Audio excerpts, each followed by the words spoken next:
everybody, welcome back to the Claremont Classic Garage. Today we're going to attempt to straighten out the steering box from our Oliver 550 here, but it's got some issues we're going to have to overcome. Here's the first thing we have to deal with.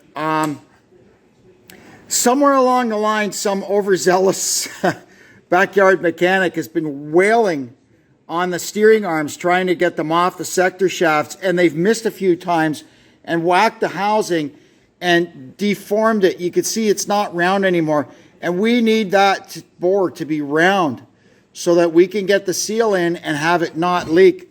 Both sides are the same, although this side is not nearly as bad. This side I could probably fix up with a Dremel, but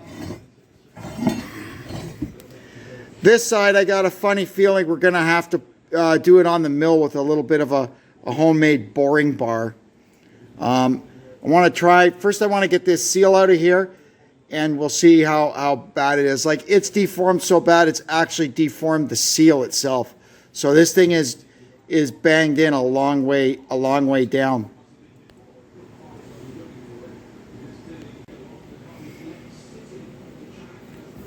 So here's what we're going to do. This bore is 1.429. This end of this socket is 1.430. So I think what I'm going to do, you can see there where it's dented right there. I'm going to heat this little corner up red and drive this socket in and let it cool off, and that should make this bore round again and save our bacon. Let's have a go at that. Well, let's see if this works, eh? Get the torch going. Aim for up you go.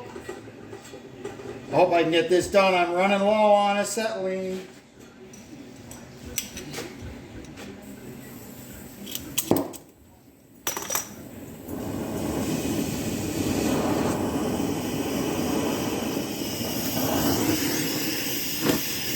So we'll get this little area here good and hot. We don't want to heat up the rest of it, just right here.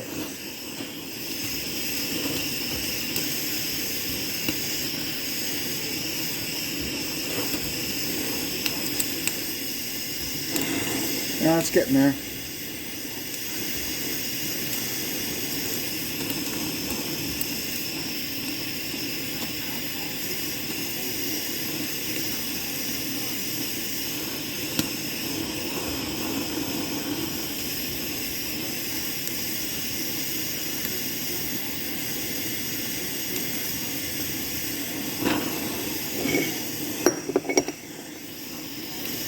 Think this will work? We got nothing to lose by trying anyway. Worst case, lucky it's, you know, this part is pretty much the same as a Ford, so if we had to, we can scrounge one from an old scrap 8N or something. Theoretically, even a 4-bolt 8N box would replace this thing, although that's kind of a step in the wrong direction. But anyway, how's that looking? We're getting there. I want to get it a little more around this corner here.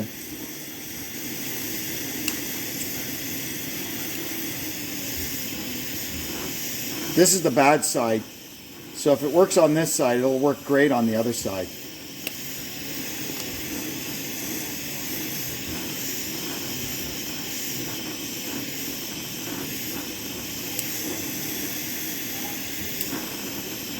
So long as we get it like mostly round, I can make up the difference with some Permatex number 2 on the seal, but it's got to be a little more round than this.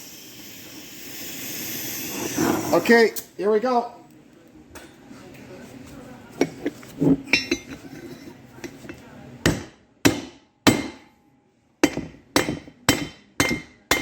There. And now we'll just let that sit there for a spell.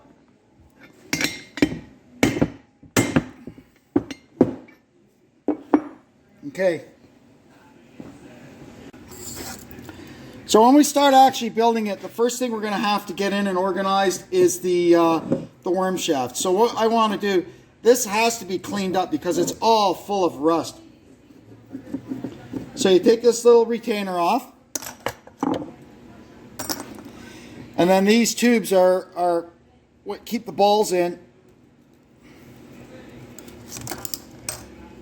And we're going to see how bad it is in there, if we can reuse the balls or if we have to get new ones.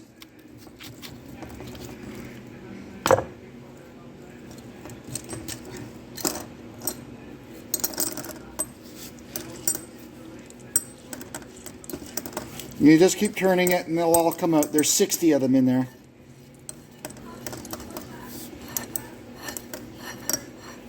You'll know you got them all out when you can just take the worm shaft off, or the worm gear off. There we go. Now this needs to be all cleaned up, buffed up.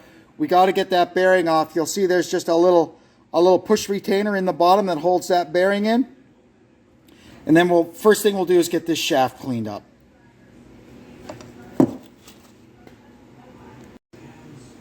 Now we'll get this shaft all cleaned up.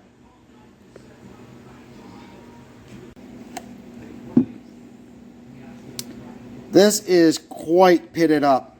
All we can do is try it. If it doesn't work, it doesn't work. I don't know if we'll be able to save these balls. They might just be covered in guck. They might not be all rotted. We're going to go over now to the solvent tank and see if we can clean up the balls.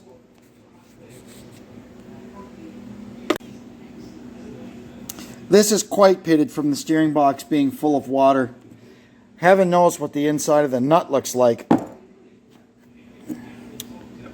Wow. And we're going to have to see how the balls clean up. All we can do is try. Well, at least that worked. This thing's nice and round now. Good. We'll go ahead and do the other side. I got the worm nut cleaned up, and you can see there the pitting from all the water. So what we're going to do is, because this thing was full of water, the bottom half of the worm shaft and the bottom half of the worm nut are bad. I can't really see how badly pitted it is inside, but there is pits. So what we're going to do to try and kind of equalize damage, we're going to turn this thing around so that, you know, all the pitting isn't on kind of one side of it. Just a working theory at this point. So now, we got the balls cleaned up. They're discolored, but they're not all pitted and rotted. So all we could do is load them back in there and see what happens, right? So you just start putting them in and you'll get it. There we go.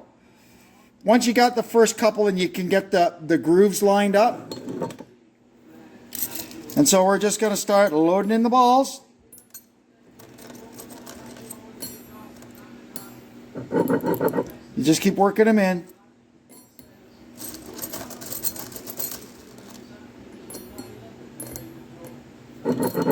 And you see they disappear down in there. And eventually you'll have this thing all full, and we'll have to load some of them into the retainers and put the retainers in. I'll be back when I got to that point.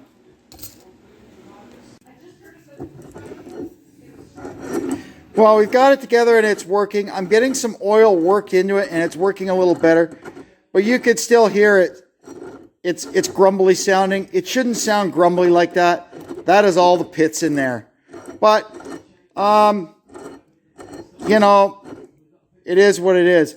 I guess this is turned from a proper overhaul video to a let's see if we can get a little more life out of this thing video. I've got all kinds of new bushings and parts to put in this steering box. I think all I'm really going to put in it is a couple of seals because I don't want, the parts aren't cheap for these things anymore.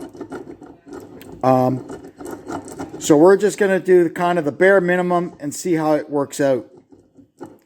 Hate doing stuff like that, but this thing just isn't worth it. So now we'll put the original bottom bearing back on with the retainer. Little tap with a punch and that'll go right in. Then we'll put a little oil on it and then we're going to see what the race in the bottom of the box is like. The only thing I was missing for this worm assembly was an upper bearing because ours was completely destroyed. You remember when we took it apart. But, well, there. There's what's left of our bearing. Seen better days. And then I remembered, I've got brand new ones for this, but like I said, I don't really want to put any brand new parts in this right now. I'll put some parts in the sectors. We're going to do the bushings and that.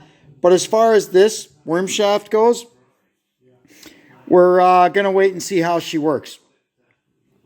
Anyway, blah, blah, blah. I remembered I had this old 4-bolt Ford steering box over in the barn.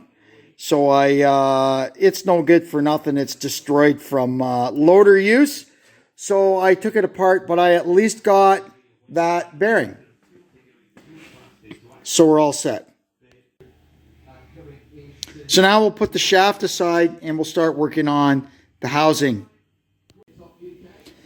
I'm checking the sector bushings in the casting here. This one locks up at 3 thou. So that's fine. We don't need to replace that. We'll check the other one. This one also locks up at 3 thou. So there's no need to renew the bushings. We can carry on. All right, now we can put our sector seals in. And because this thing is so mashed up, I'm just going to go and down in the bottom of the bore. Even though these seals have the green sealer on the outside of them, we're still just going to put a little number 2 Permatex down in there. Just to be sure, we don't want this thing to leak. If the fluid stays in it, it should last. All right, let me find our new seal here.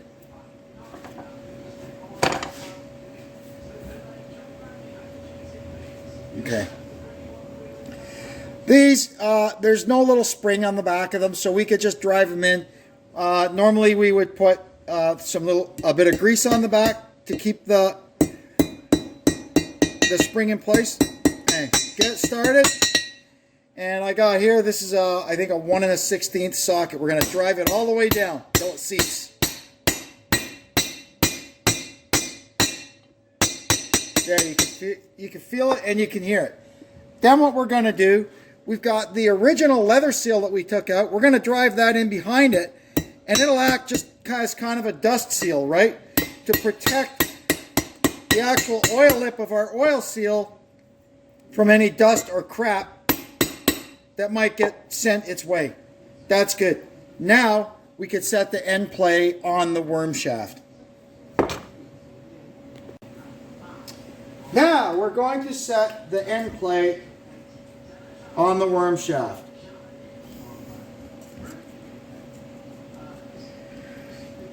So we're going to lower it down in there.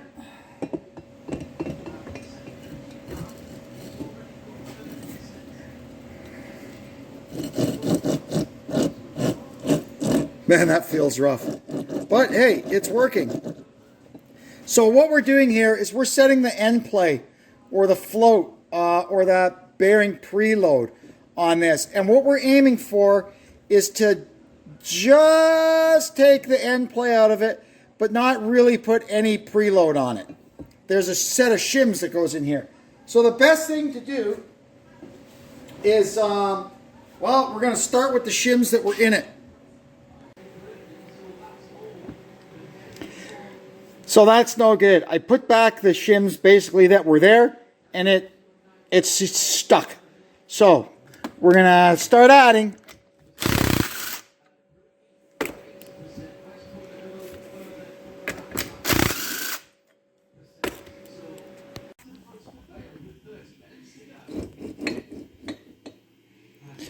All right, after a little trial and error, we've got a good pack in there that just takes up the end play. But you see there, it's got just a tiny bit of play because there's a push-in bearing that goes down into the top of this to stabilize the shaft. And you've got to make sure that it's got a little bit of play to let that get centered. And we do. So we are all set here.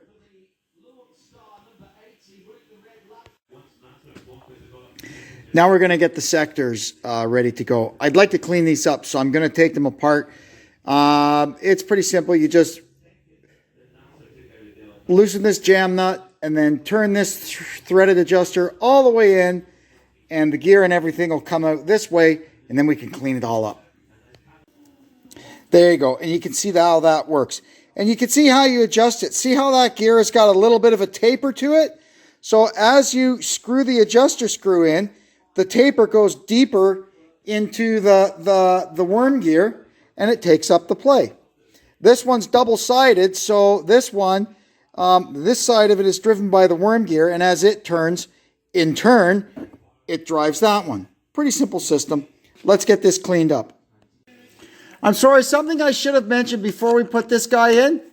You can see there the red mark. That is the center, the center of the worm gear. So we've got that marked. And then we've marked the center tooth on this side and the center on that side. It just makes it easier to line everything up. So what we're going to do now, we've got a new O-ring on here. We've got everything greased up. We're going to slide this thing in here and engage that red tooth with the red groove. And once we got that together, we're going to slowly start. You just jiggle that back and forth like that, right? And start winding in the adjustment. And you'll feel it when you got it right.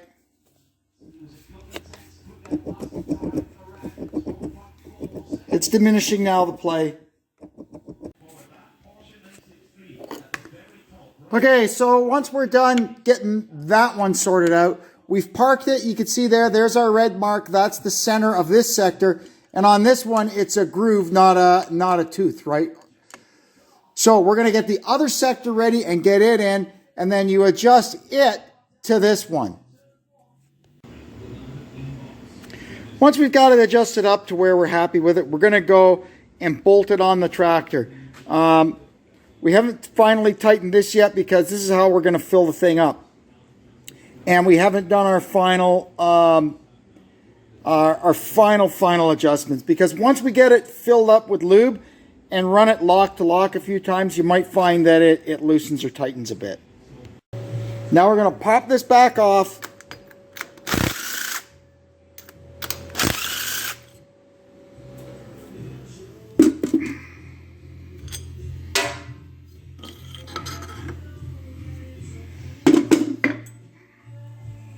And we'll fill her up with lube. We're going to put 80-90 gear oil in this thing. And you got to make sure you get it filled right up, because this bearing is the one that always takes a beating in these things, because when the fluid starts to drop down, this is the first thing that runs dry. So we're going to make sure it's got lots of grease on it, so it's got a fighting chance. Sorry. There we go. Now we'll get our jug of stuff and fill it up. And then what we're going to do when we put it down for the last time, I put an extra, this is a 1 thou shim, because putting those extra 2 bolts in and tightening up, you wouldn't believe how much a difference it makes on the preload. There, well, you see what I mean about that top bearing. On a Ford, there's a fill plug, I think around here, that lets you fill it up, but you still don't get any in. But on a Ford, this shaft is hollow. You could top it up through the shaft. Anyway, we're going to kind of do the same thing. At least we've got that much in it. And I'll tell you what, it feels a lot better already, just having it full of that stuff. So now we're going to put the top back on. Oh, wait, we got to put our extra 1 thou shim. There we go. Now I'll put the top back on. Then we'll put our 2 bolts in, then we'll pull these guide bolts out and put the other 2. Now we're going to dump some more of this stuff down here, and that'll ensure that we get that top bearing submerged. Then we tap the top bearing down in.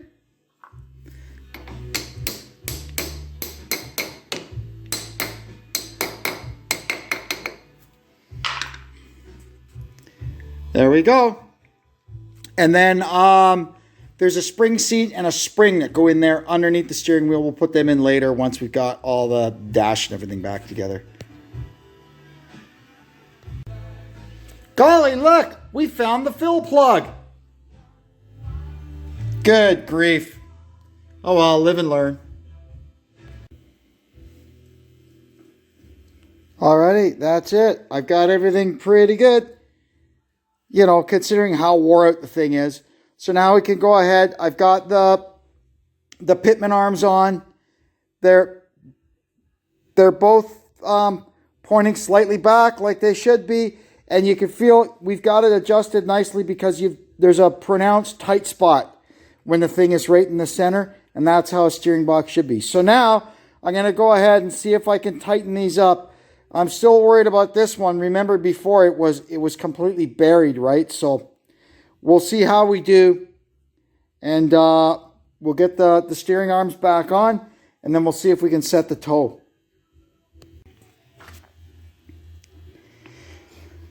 I checked the front end and it was towed in an inch.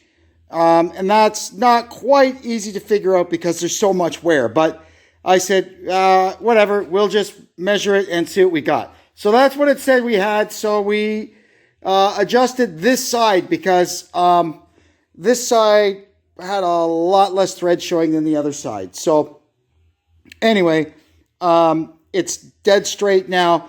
It's got kind of a wonky tie rod in there. It'll tow out a little bit when you're driving. And that's okay. Alrighty. Pretty good. I can easily steer it now when it's sitting still. I could not do this before. So I'd say we're good. There's still lots of play and slop in it, but that's the free play. That's way better than it was before. And like I said, I didn't want to really go overly tight on this stuff on here because of all the pits, right? So that's more than acceptable for what we're going to be using this thing for. I'm quite happy. That's going to wrap it up for this one. It went, pretty good. I wish we didn't have all that pitting to deal with in there, but what are you going to do? It was full of water probably for decades, Anyway, it's just an old beat around tractor. It'll be just fine. It's 1,000 times better than it was, so we're all good. Anyway, I'm going to go now. I'd like to thank you for tuning in. Hope you'll come back and see us again. And until then, I'm Kevin saying so long from the Claremont Classic Garage.